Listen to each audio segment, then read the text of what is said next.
High everyone, আমি Kavita and welcome back to my another mini blog. এই ব্লগটা ছিল 25 ডিসেম্বরে, যেদিন ছিল ক্রিসমাস। তারই জন্য বিকেলবেলা বেরিয়ে পড়েছিলাম বাড়ি থেকে ঘুরতে যাব বলে আগরতলা। বাড়ি থেকে ডিসাইড করে গিয়েছিলাম।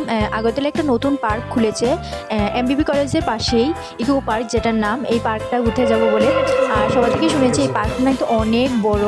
আর সত্যি গিয়ে বুঝলাম সত্যি অনেক বড় পার্কটা। তার জন্য আগে থেকে টাইম নিয়ে গিয়েছিলাম যাতে পুরোটা ঘুরে দেখতে পারি।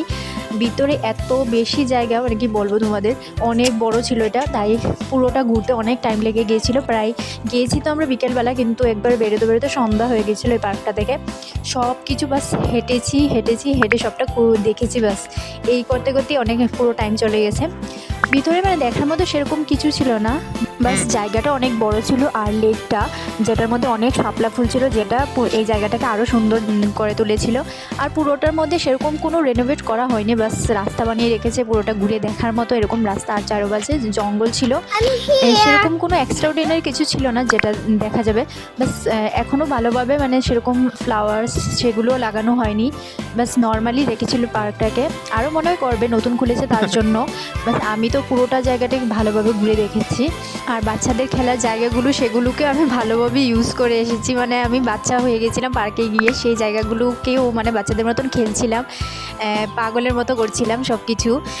আর আমার সব থেকে বেশি ভালো লেগেছিলো এই শাপলা ফুলগুলো। ইচ্ছে করছিল মানে কেউ না দেখলে যেন একটা তুলে নিয়ে আসি। বাস জলের ভিতরে ছিল, মানে ইয়ে থেকে অনেকটা দূরে ছিল, নামতেই পারবো না, নামলেই পড়ে যেতাম জলে, তার জন্য যাইনি।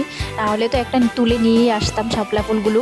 এগুলোকে আমি বারবার ক্লিপ নিচ্ছিলাম, এত ভালো লেগেছে এগুলো। তারপর এখানে এই মূর্তিগুলো দেখো, আমার কাণ্ড, আমি কি করছিলাম, এই মূর্তিগুলোর মতন পোজ দেওয়ার চেষ্টা করছিলাম। তাদের পোজগুলোকে কপি করে আমি নিজে পোজ দেওয়ার চেষ্টা করছিলাম। আমাদের দ্বারা তো হচ্ছিলই না, যা তা করছিলাম। কমেন্ট করে জানিও কিন্তু আমার পোজগুলো কীরকম হয়েছে। তারপর ওর ভিতরেই ছিল চায়ের দোকান, সেখান থেকে চা খেয়েছি।